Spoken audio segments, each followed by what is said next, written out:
ناظرین اکرام، السلام علیکم۔ ہفتے کے اس سوال و جواب میں آپ کا خیر مقدم ہے اس محفل میں۔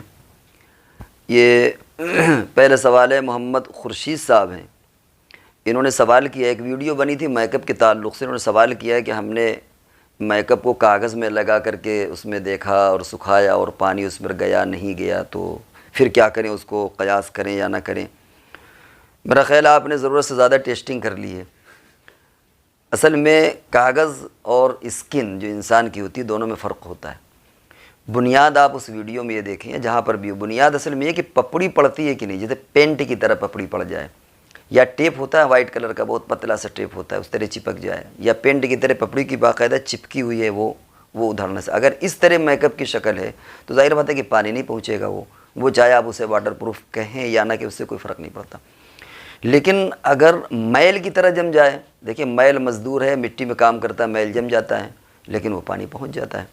تو بنیاد یہ چیز ہے، بنیاد وہ آپ اگر کاغذ میں اسے فٹ کریں گے تو کاغذ اور اسکن کا تعلق الگ ہے۔ اسکن قدرتی طور پر اس کا ایک ٹیمپریچر ہوتا ہے، 35 ٹیمپریچر یا 33 ٹیمپریچر ہوتا ہے، اس اعتبار سے وہ چیز مرطوب بنی رہتی ہے، گیلی بنی رہتی ہے۔ اسی لیے آپ اگر سرخی کسی کاغذ میں لگا دیں، وہ اس طرح سوکھ جائے گی کہ چھوٹے نہیں، آپ اگر رگڑیں گے تب بھی نہیں چھوٹے گی۔ لیکن کسی عورت کی اگر اوٹ پر لگی ہوئی ہے اور آپ کوئی کاغذ کا ٹکڑا لیں، اسے پوچھیں تو پوری پوچھ جائے گی، حالانکہ وہی سرخی آپ نے کاغذ میں لگایا تو سوکھ گئی، اس کے اوٹ پر نہیں سوکھی۔ تو اس لیے آپ اس کو کاغذ پر آپ اس کو ٹرائل مت کریں اور اس کو لیبورٹری نہ بنائیں، بلکہ اگر وہ بس یہ سمجھ لیں کہ اگر وہ پپڑی پڑ گئی ہے جس طرح پینٹ کی پپڑی ہے تو پھر ایسی شکل میں وضو وغیرہ نہیں ہوگا، اور اگر پینٹ کی پپڑی نہیں ہے بلکہ وہ ایک مٹی کی شکل ہے جسے میل وغیرہ ہو جاتا ہے تو پھر، اور غالباً وہ جو سرخی کی جو شکل بنتی ہے وہ میل کی سی بنتی ہے، وہ پپڑی کی سی نہیں بنتی، اللہ ماشاء اللہ کوئی ایسی شکل آتی ہے تو ہمارے علم میں نہیں ہے، تو یہ بات ذہن میں رکھنا چاہیے۔ اسی طرح کی وہ چکنی ہوتی ہے، پانی بہ جائے، اس سے کوئی فرق نہیں پڑتا، آپ اپنے جسم میں تیل لگا لیں، گھی لگا لیں، وضو بنائیں گے، پانی تیزی سے نکل جائے گا، وضو ہو جائے گا۔ ہاں، اب اگر کوئی ایسی چیزیں چپک جائے، یہاں پر بھی ہوئی پپڑی کی طرح کہ آپ نے چربی چپکا لیا ہے تو ظاہر بات ہے کہ پھر وضو نہیں ہوگا۔ لیکن پانی تیزی سے بہہ جانا، اس سے یہ مطلب نہیں ہے کہ پانی وہاں پر نہیں پہنچا یا وضو نہیں ہوگا، تو یہ بات بھی ذہن میں رہے۔ دوسرے صاحب محمد سلمان صاحب، ان کا سوال ہے کہ سعودی عرب میں امام پہلی رکعت میں آیت قل واللہ قل یا ایھا الکافرون اور دوسری رکعت میں ارایت الذی پڑھتے ہیں تو کیا نماز ہو جائے گی؟ یعنی پوچھنا چاہتے ہیں کہ اگر ترتیب الٹ جائے تو خیال تو یہ ہوتا ہے کہ وہ جان بوجھ کر کے ایسا نہیں کرتے ہوں گے، اور ان کے مسلک میں کیا یہ تو ہم کو نہیں معلوم، لیکن فقہ حنفی میں ترتیب الٹنا یہ کراہت ہے، مکروہ ہے، لیکن یہ اس وقت ہے جب کہ جان بوجھ کر کے ہو، اگر دھوکے سے ہو جائے تو کوئی حرج نہیں ہے، تو نماز ہونے میں تو کوئی شبہ ہی نہیں ہے، اور اگر دھوکے سے ہوا ہے تو کراہت بھی نہیں ہے۔ یہ علی کانپور ہیں، انہوں نے ایک سوال کیا ہے کہ ڈرائی کلیننگ کے کپڑے پاک ہوتے ہیں کہ نہیں؟ اس سلسلے میں ایک ویڈیو ہے، ویڈیو اسی جدید چینل میں پڑی ہوئی ہے مفتی اقبال صاحب کی، اس میں جو واشنگ مشین سے کپڑے کیسے پاک ہوتے ہیں، غالباً یہ مسئلہ بھی آیا ہے، وہاں اس کو دیکھ لیں۔ مختصر یہ کہ آپ جیسے کپڑے دیں گے ویسے ہی واپس آئیں گے، زیادہ تفصیل سمجھنا ہو تو پھر دوبارہ سمجھ لیں۔ ابھی آپ اگر پاک کپڑے دیں گے تو وہ پاک واپس آئیں گے، اور ناپاک کپڑے دیں گے آپ لانڈری وغیرہ میں تو ناپاک آئیں گے واپس۔ حفظ الرحمان صاحب جاجموں سے پوچھتے ہیں کہ امام صاحب خطبے کے لیے آتے ہیں، خطبہ سننا جیسا کہ ہم نے اپنے بڑوں سے سنا ہے کہ واجب ہے۔ یہ پوچھنا چاہتے ہیں کہ بہت سے لوگ ایسے ہیں جو خطبے کے بعد آتے ہیں اور ہم نے سنا کیا ہے خطبہ سننا واجب ہے، تو ایسی شکل میں خطبہ چھوٹ گیا تو بعد میں جو آدمی جمعہ کے دن آئے اس کی نماز ہوئی یا نہیں، یہ پوچھنا چاہتے ہیں۔ اس کی نماز ہو جائے گی، یہ چیز اچھی نہیں ہے، اتنا لیٹ آنا یہ مناسب کیا درست نہیں ہے، لیکن نماز بہرحال ہو جائے گی۔ اگر کوئی واجب چھوٹ جائے تو اس کا یہ مطلب نہیں کہ نماز نہیں ہوگی، وہ واجب انفرادی نماز میں الگ ہوتا ہے۔ آپ ایک مثال سمجھیں، مثال کے طور پر دیکھیے، قرات کرنا فرض ہے، سورہ فاتحہ پڑھنا واجب ہے، قرات کرنا فرض ہے، اور آپ نے امام صاحب کو رکوع میں پایا تو آپ کو پوری رکعت مل گئی، حالانکہ قرات بھی نہیں ملی، آپ کو سورہ فاتحہ بھی نہیں ملی، ایک فرض ہے ایک واجب ہے، دونوں چیزیں چھوٹ گئیں، اس کے باوجود آپ کو رکعت مل گئی۔ اسی طریقے سے یہ خطبہ واجب ہے، لیکن چونکہ امام نے اس کام کو کر لیا ہے اور آپ امام کے تابع امام کے پیچھے نماز پڑھ رہے ہیں، لہذا نماز تو آپ کی ہو جائے گی، جمعہ آپ کا ہو جائے گا، لیکن یہ عادت اچھی نہیں ہے، وقت پر پہنچنا چاہیے۔ یہ شاہد صاحب ہیں، پوچھتے ہیں کہ ہمارے یہاں قبرستان اور عیدگاہ آمنے سامنے اور دونوں کے بیچ راستہ ہے، جنازے کی نماز سڑک پر ہی ہوتی ہے۔ سوال، کیا جنازہ عیدگاہ میں ہو سکتا ہے؟ جنازے کی نماز ہو سکتی ہے، جبکہ عیدگاہ میں چاروں طرف 6 فٹ کی اونچی دیوار ہے۔ عیدگاہ میں بغیر کسی کراہت کے نماز جنازہ درست ہے، اس پر چہار دیواری ہو یا نہ ہو، چھوٹی ہو یا بڑی، اس سے کوئی فرق نہیں پڑتا۔ عیدگاہ میں نماز جنازہ بغیر کسی کراہت کے درست ہے۔ تزئین رفیق صاحب ہیں، یہ پتہ نہیں کہ لڑکی ہیں کہ لڑکا ہیں، تزئین رفیق، یہ پوچھتی ہیں یا پوچھتے ہیں کہ اگر بچے کا عقیقہ جس نام سے ہو گیا، بعد میں اس بچے کا نام بدلا جا سکتا ہے یا نہیں؟ عقیقہ اصل میں نام پر نہیں ہوتا، ذات پر ہوتا ہے۔ بچے کی ذات پر عقیقہ اصل میں ہوتا ہے، نام رکھنا تو اس وقت مستحب ہے کہ اس وقت نام رکھ دیا جائے۔ بچے کی ذات پر عقیقہ ہو گیا، آپ روزانہ نام بدلیں، درجن بھر نام اس کے بدل دیں، اس سے کوئی فرق نہیں پڑتا۔ یہ محمد سفیان صاحب ہیں، یہ پوچھتے ہیں کہ کیا ہم چلتی ہوئی گاڑی میں، چاہے وہ کار ہو، ٹرین ہو، بس ہو یا ہوائی جہاز وغیرہ، اس میں نماز پڑھنا جائز ہے؟ اور بس کہیں پر رکتی ہے، کہیں پر نہیں رکتی، کہیں پر ممکن نہیں ہوتا، کہیں پر قبلے کا ڈائریکشن نہیں ہوتا، یا ڈائریکشن تھا وہ ٹرین مڑ گئی، تو ایسی شکل میں کیا ہوگا؟ نماز ہوگی یا نماز نہیں ہوگی؟ اس سلسلے میں ایک اصول یاد رکھیں۔ اصول یہ ہے کہ ایسا اس عذر جو انسان کے اپنی ذات میں ہو، اس میں تو اگر وہ قبلے کی طرف رخ نہیں کر سکا، کھڑا نہیں ہو سکا، اشارے سے نماز پڑھ لیا، یا اتنا بیمار ہے کہ قبلے کی طرف رخ ہی نہیں کر سکتا، وہ بیچارہ اکیلے پڑا ہوا ہے، تو جیسے چاہے نماز پڑھ لے، اس کی نماز ہو جائے گی اور دہرانے کی بھی ضرورت نہیں ہے۔ اور ایک ہے وہ عذر جو خارج میں بندوں کی طرف سے آئے۔ بندوں کا مطلب یہ کہ ہم ہٹا کٹا ہیں، ہم مضبوط ہیں، لیکن کسی وجہ سے ہم کو کھڑے ہونے کی اجازت نہیں ملی، یا موقع نہیں ملا، یا گنجائش نہیں تھی، ایسی شکل میں نماز ہم نے پڑھی۔ یا قبلے کی طرف ہم منہ کر سکتے تھے، لیکن کسی خارجی عوامل کی وجہ سے ٹرین کا رخ ایسا تھا، یا جگہ نہیں تھی اتنی، یا ہوائی جہاز الٹی سمت میں چل رہا تھا، یا کوئی اور مجبوری آ گئی کہ ہم قبلے کی طرف رخ نہیں کر سکے، تو اس سلسلے میں مسئلہ یہ ہے کہ نماز اسی حالت میں پڑھ لی جائے اور بعد میں اس کی قضا کی جائے۔ یہ دارالعلوم کا بھی فتویٰ ہے، اور بھی دوسرے مدارس کا یہ فتویٰ ہے، بنوری ٹاؤن کا بھی یہ فتویٰ ہے کہ جو عذر اپنی ذات میں موجود ہے، اس عذر میں آدمی نماز پڑھ دے، بعد میں اعادہ نہیں ہے۔ لیکن وہ عذر جو دوسری وجہ سے پیدا ہو، ہم کھڑے ہو سکتے تھے لیکن کسی وجہ سے نہیں کھڑے ہو پائے، بھیڑ کی وجہ سے یا جگہ نہیں تھی، تو ایسے جگہ پر جس طرح گنجائش ہو، یعنی جیسی اس کی طاقت ہے، اس اعتبار سے وہ نماز پڑھ لے۔ وہی اللہ کے سامنے وہ اظہار کر رہا ہے کہ اللہ بس میرے بس میں اتنا تھا، میں نے اس کو کر دیا ہے، لیکن بعد میں جب وہ اپنے مقام پر آ جائے، جب موقع ملے، تو اسے وہ نماز قضا کرنا پڑے گی۔ یہ سیف صاحب ہیں، ان کا سوال یہ ہے کہ میرا کام LED بورڈ کا ہے، بورڈ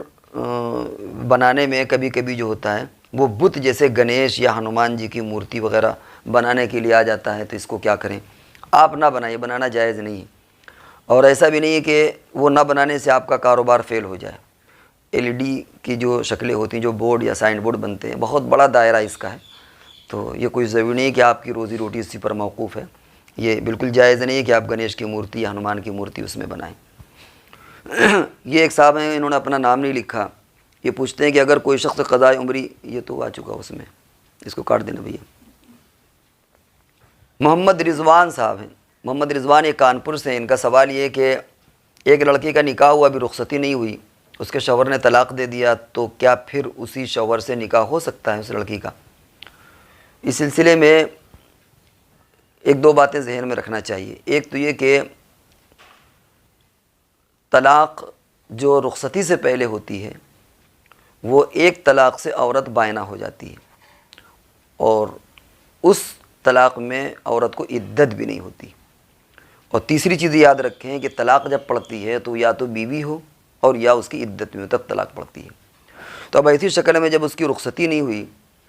تو اب کئی شکلیں ہوتی ہیں، ہم ایک دو شکلوں کو بیان کر رہے ہیں۔ مثال کے طور پر طلاق دیا تو ایک طلاق دیتے ہی وہ بائنہ ہو جائے گی، اس کی عدت نہیں ہے۔ اب اگر دوبارہ یہ نکاح کرنا چاہے تو نکاح کر سکتا ہے، لیکن بعد میں صرف اسے ایک طلاق کا حق رہے گا۔ اگر اس نے 2 طلاقیں دی ہیں، کہا کہ طلاق طلاق، تو ایسی شکل میں بھی ایک ہی طلاق پڑے گی، کیونکہ ایک طلاق سے وہ بائنہ ہو جائے گی، وہ اس کی عورت ہی نہیں بچے گی، عدت بھی نہیں ہے۔ اور پھر اگر دوبارہ نکاح کرنا چاہے تو اس سے نکاح کر سکتا ہے، نئے گواہ یعنی وہ نئے مہر کے ساتھ، گواہوں کے ساتھ باقاعدہ ایجاب و قبول کر لے، لیکن ایک کا حق ختم ہو چکا۔ اس شکل میں اگر وہ یہ کہتا ہے میں نے تجھے 2 طلاق دی تو دونوں پڑ جائیں گی، اور عدت اس کی نہیں ہے۔ اب طلاق کے بعد اس پر 2 طلاقیں پڑ گئی ہیں، طلاق دینے کے بعد اگر وہ دوبارہ نکاح کرنا چاہے تو کر سکتا ہے، لیکن اب 1 طلاق کا حق رہے گا خالی۔ اب رہا مسئلہ ہے کہ اگر اس نے 3 طلاق دی ہیں اور اس طرح دیے طلاق طلاق طلاق، تو ایسی شکل میں صرف 1 طلاق پڑے گی اس کو، اور وہ دوبارہ نکاح کر سکتا ہے، کیونکہ عدت تو ہے نہیں۔ فوراً اگر چاہے میاں بیوی دونوں، اس میں دونوں کی رضامندی ضروری ہے، نکاح کر لے اور 1 کا حق وہی اس کو، 2 کا حق باقی رہے گا، 1 اس کی مس ہو گئی۔ اور اگر اس شکل میں اس نے کہا کہ میں نے تجھے 3 طلاق دی، یہ مسئلہ سمجھنے کا ہے، اگر اس نے کہا 3 طلاق دی تو تینوں پڑ جائیں گی، مغلظہ پڑ جائیں گی، عدت تو اس کی نہیں ہے، لیکن اب اگر دوبارہ نکاح کرنا چاہے تو وہ نکاح نہیں کر سکتا۔ یہ خلاصہ رہا۔ اگر کوئی چیز سمجھ میں نہ آئی ہو تو دوبارہ اس کو دریافت کر لیں۔ نام ہادی پرویز صاحب ہیں، یہ سوال کرتے ہیں کہ نائی کی دکان ہے، اس میں اگر ہم کسی غیر ایمان والے کو لگا دیں بال کاٹنے کے لیے، غالباً یہ پوچھنا یہ چاہتے ہیں کہ داڑھی وغیرہ کاٹنا منع ہے، تو اب اگر ہم دکان مسلمان کی ہے لیکن کسی غیر مسلمان بندے کو لگا دیں، اور جو لوگ داڑھی شیونگ کرانے آتے ہیں وہ اس سے کروا لیں، تو کیا اس کی اجازت ہے؟ اس کی گنجائش ہے۔ ظاہر بات ہے کہ وہ جو غیر مسلم ہے وہ احکام کا مکلف نہیں ہے، اور جو مسلمان داڑھی منڈانے جا رہا ہے اس کا تو وہ تو غلط کر ہی رہا ہے، لیکن اب وہ جب منڈا ہی رہا ہے تو وہ جانے، اس کا کام جانے۔ تو اگر کسی مسلم دکان میں، بلکہ یہ ایک بہتر شکل ہے، مسلمان لوگ اگر ان کی بڑی دکان ہے اور اگر وہ اپنے اس طرح دکانوں میں کسی غیر مسلم کو رکھ لیں جو یہ کام کو انجام دے دے، تو اس میں کوئی حرج نہیں ہے۔ کلیم احمد جامعی ہیں، یہ پوچھتے ہیں کہ میرا ایک سوال ہے کہ لیدر کی جیکٹ کیسے پاک کی جا سکتی ہے، اور جیکٹ پاک ہو بھی سکتی ہے کہ نہیں ہو سکتی؟ اگر گندی ہو جائے تو اس کو دھوئیں کیسے؟ اگر دھلنے میں وہ خراب نہیں ہوتی، بعض لوگوں نے تجربات کیے ہیں کہ وہ جیکٹ کو انہوں نے واشنگ مشین میں دھل دیا، خراب نہیں ہوئی، لیکن یہ چمڑے پر ہوتا ہے، اور اس کے اندر بھرا کیا ہے؟ بعض مرتبہ اس میں روئی وغیرہ ایسی چیزیں بھری ہوتی ہیں کہ ہو سکتا ہے نہ سوکھے، خراب ہو جائے، اور چمڑا اگر اچھی کوالٹی کا ہے تو 1-2 بار پانی پڑنے کے بعد خراب نہیں ہوگا، اور رف کوالٹی کا ہے تو ہو سکتا ہے کہ خراب ہو جائے۔ تو کل ملا کر کے اگر خراب نہیں ہے تو کوئی مسئلہ ہی نہیں ہے، اس کو وہ دھل لے۔ اور اگر یہ ڈر ہے کہ وہ بالکل بیکار ہو جائے گا، تو جیسے موزے پر آتا ہے کہ موزے پر اگر نجاست لگ جائے تو اسے رگڑ دینے سے پاک ہو جاتا ہے، وہ موزہ اگر اس کو کس کے رگڑ دیا،